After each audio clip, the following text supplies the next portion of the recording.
అందరికీ నమస్కారం అండి. ఫస్ట్ ఆఫ్ ఆల్ ఈ సినిమా అవకాశం గురించి మాట్లాడాలి. నేను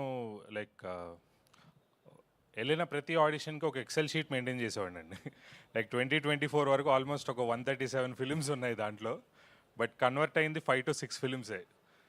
ఎందుకంటే సజీవ్ బ్రో నన్ను కాల్ చేసి ఈ క్యారెక్టర్కి పిక్ చేసినప్పుడు బ్రో ఆడిషన్ కూడా తీసుకోలేదు. నాకు అది చాలా వెయిట్ అండ్ రెస్పాన్సిబిలిటీని ఇచ్చింది, బాగా చేయాలని చెప్పి. అండ్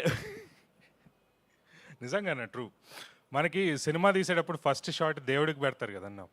ఆ షాట్ అయిపోయిన తర్వాత నెక్స్ట్ ఇమీడియట్ మన సినిమాలో ఫస్ట్ షాట్ నా మీదే పెట్టారు. అది ఇంకా రెస్పాన్సిబిలిటీ పెంచింది నాకు. దెన్ ఐ థాట్ చాలా సజీవ్ని అయితే డిసప్పాయింట్ చేయకూడదని చెప్పి. అండ్ నా గురించి కొంచెం ఇన్ఫర్మేషన్ ఉన్న నా ఫ్రెండ్స్ ఆర్ ఫ్యామిలీ ఉన్నారు ఇక్కడ, వాళ్ళకి తెలుసు నేను తరుణన్నకి ఏకలవ్య శిష్యుడని. ఎగ్జాక్ట్లీ తరుణన్నని ఫాలో అవడం అంటే, మీరు పెళ్లి చూపులు బ్లూ ఎల్లో పోస్టర్స్ వేస్తే నేను షార్ట్ ఫిల్మ్స్లో అవే పోస్టర్స్ వేయడం, అట్లా ఐ యూస్ టు అట్లా ఫాలో అయ్యేవాడిని. కానీ ఐ ఫీల్ ఎక్కడో మేనిఫెస్ట్ చేశాను to work with you. At least డైరెక్టర్గా కాకపోయినా ఆర్టిస్ట్గా వర్క్ చేసినందుకు నాకు చాలా హ్యాపీగా ఉంది.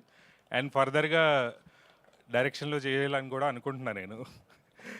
And coming to Sajeev bro direction skills and adaptation ఎట్లా తీసుకొని ఎంత బాగా ఎగ్జిక్యూట్ చేశారన్నది మీరు థియేటర్లో ఖచ్చితంగా చూస్తారు. అండ్ మీరు definitely live with a smile, ఖచ్చితంగా ఒక స్మైల్తో థియేటర్లోంచి బయటకు వెళ్తారు.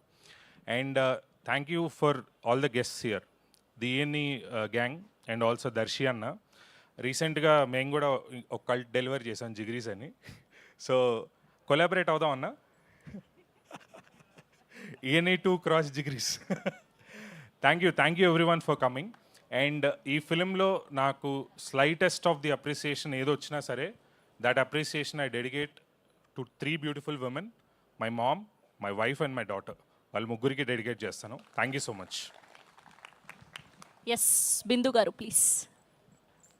అందరికీ నమస్కారం. ఇక్కడ నాకు అందరినీ